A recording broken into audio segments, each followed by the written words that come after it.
Joining the head coach of the Jamaica senior men's national team, Coach Steve McClaren, will now open the floor for questions from members of the media. Please raise your hand, and once you're indicated, then you can be able to pose your question to Coach McClaren. Gregory, start us off. Coach, back to winning ways for Jamaica, back at the top of the table. Before the game, you have spoken about the importance of the wingers bringing energy. We saw where CFAS, all those wingers really brought energy and created those opportunities for the goal. Can you speak about the performance as well as the attackers' influence? As you say, I think it was a great response from the team. What we wanted was to be back in control of the group.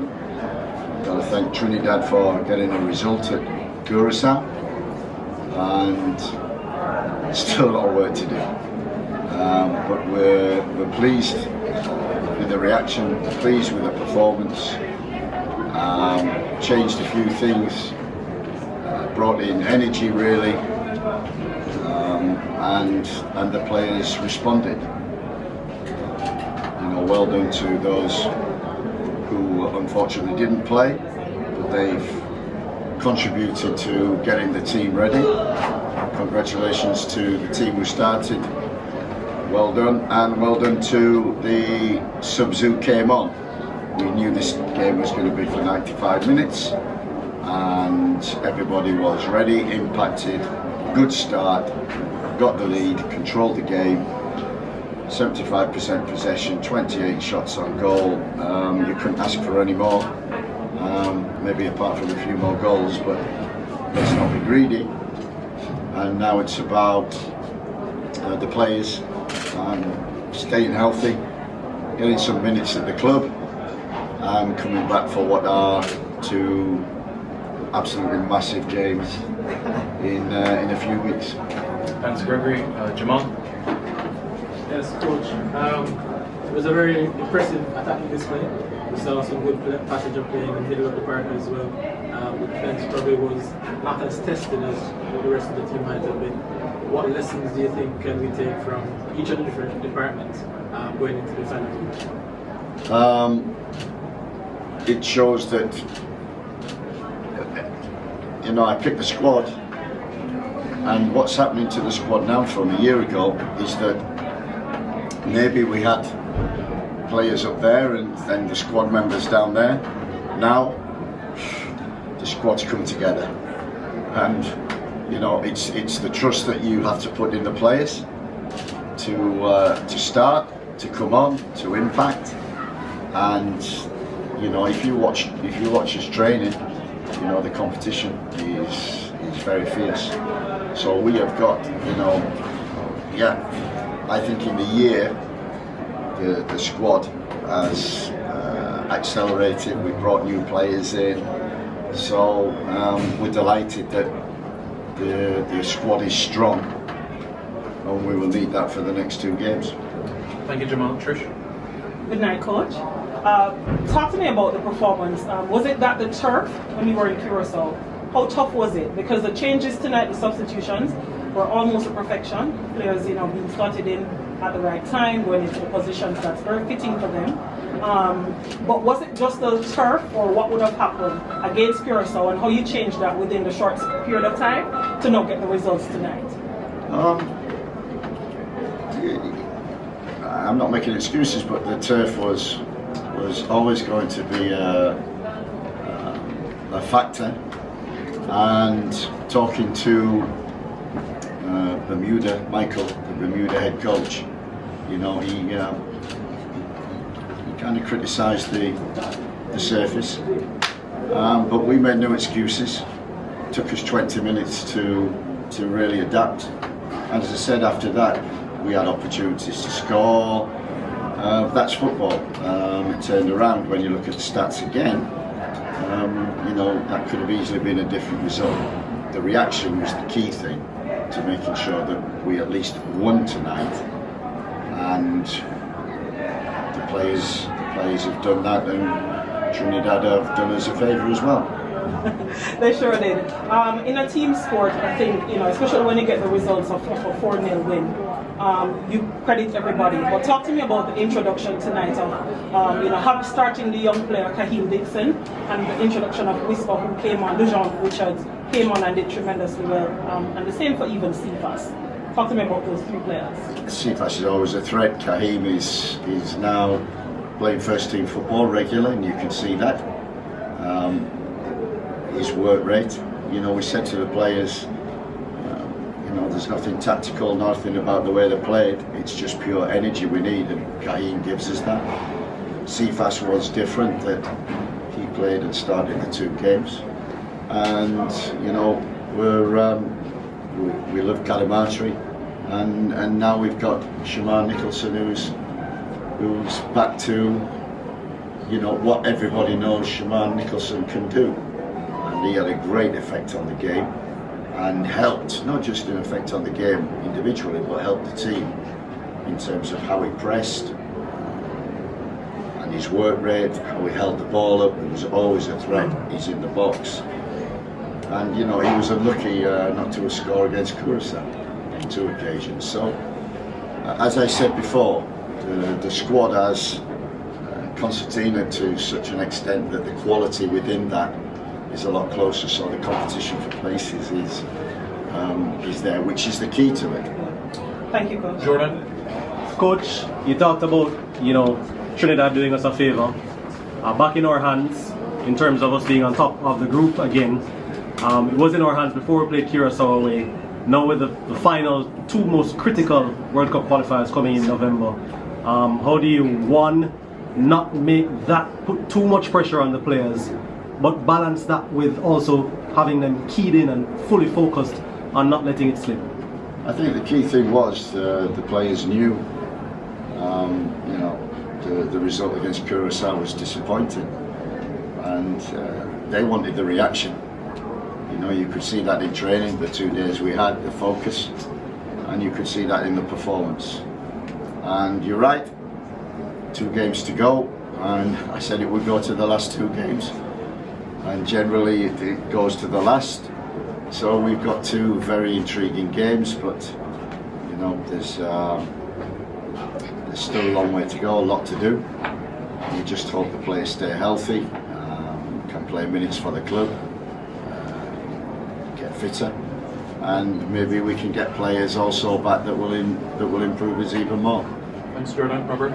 Yeah, Coach, it looked good out there what the Jamaica team was doing.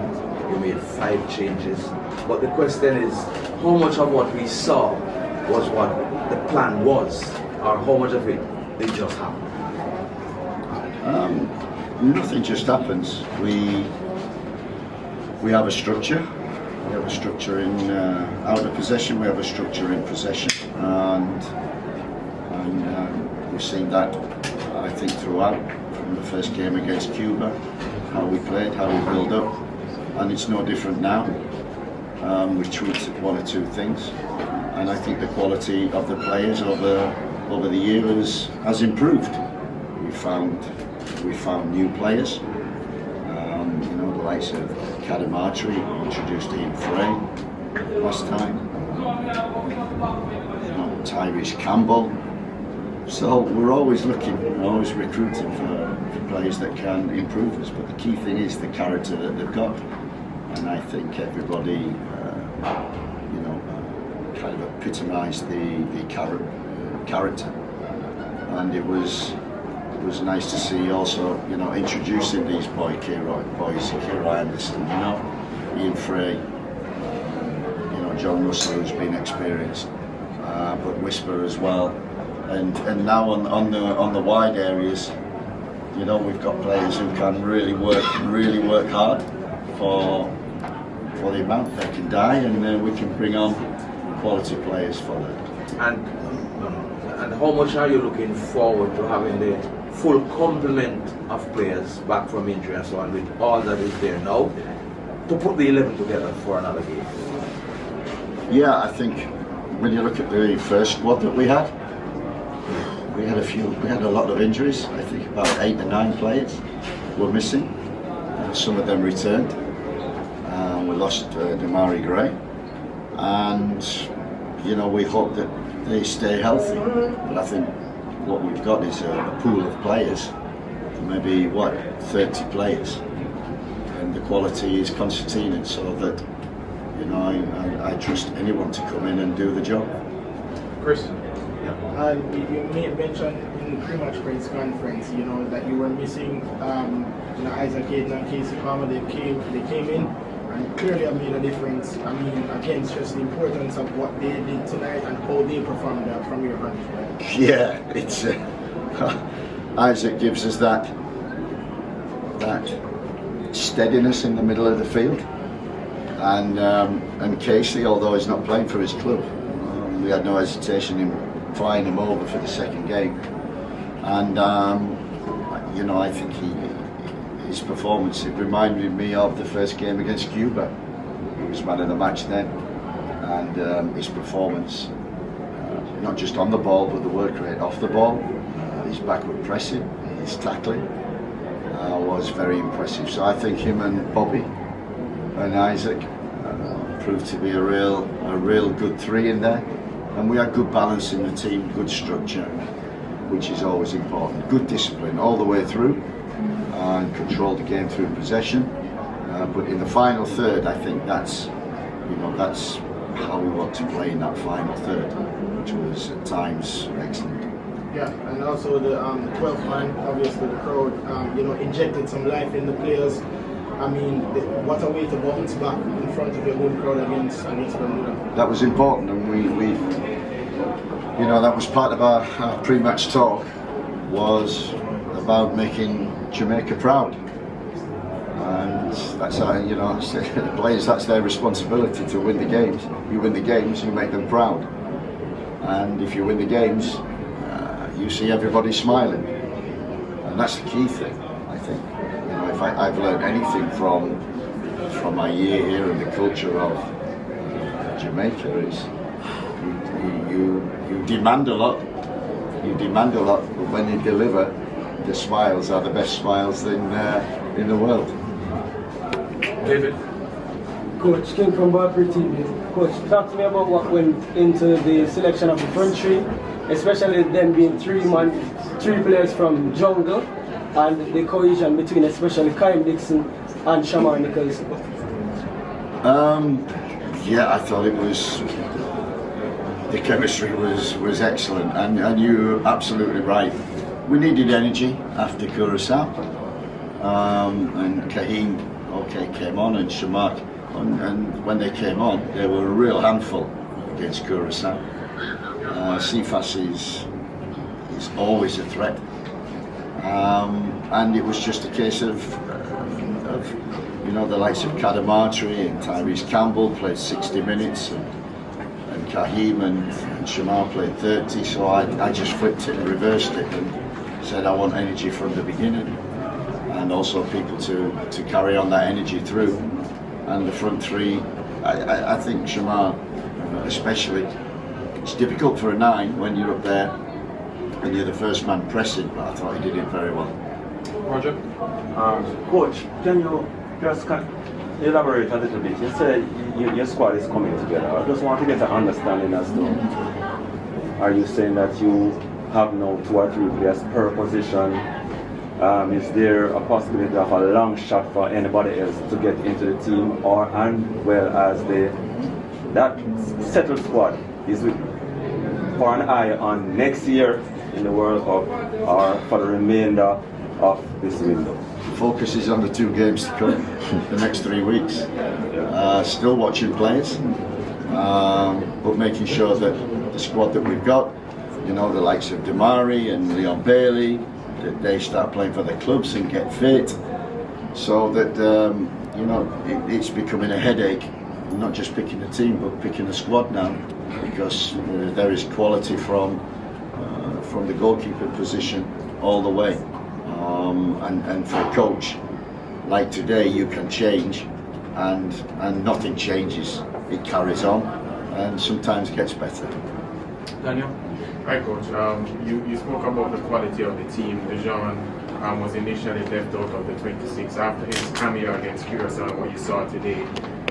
Obviously there are no automatic places, but does he become more of one of the first picks when selecting the next squad once he remains healthy? I think we followed him up for a year, and we visited Chelsea in the summer, where they give us a real in-depth analysis of where Whisper was, and he was just coming back from injury. They were monitoring him, controlling his minutes. So we followed him, and he was getting 45 minutes, and he was getting 50 minutes, and Chelsea were kind of managing him. And you know, I've for a year now, and I've wanted to pick Whisper in the squad. And when we did at the beginning, he wasn't playing 45 minutes. Happened that weekend he played 90 minutes, but he's been playing under 21 football for Chelsea, and so he still had a lot to do. We got him in, as you say. We threw him on for 30 minutes. You could see the quality he had. 2 days training we've had with him has just emphasised even more what a player that he can be. There's a long way to go, but I think in the two cameo performances, he's really impressed, looked a threat, and what an addition to the squad. I think he's might have taken that upper level. As I say, we've worked with him for 2 days. We've seen him in 30 minutes, and there is certainly some talent there. And finally, Marlon. Good night, coach. Just going back to the game, the first 20 minutes, Bermuda were compact and then I had space in behind. Is there any concern still about the build-up play being a little bit too slow to break on a low block? No. You know, the football is played at sometimes at 10 miles an hour, and then you've got to know the right time to quicken it and go 90 miles an hour, and the patience. I think that was key in Curacao. The first 20 minutes, especially half an hour, we were playing too quick, and we were forcing it and losing the ball, and then we were out of shape, out of our structure. So today was, and Curacao after 30 minutes, when we calmed down and kept the ball, we controlled the game, and we did similar today. So I wasn't concerned about. We were just probing, because as you say, Bermuda were well organised, very compact.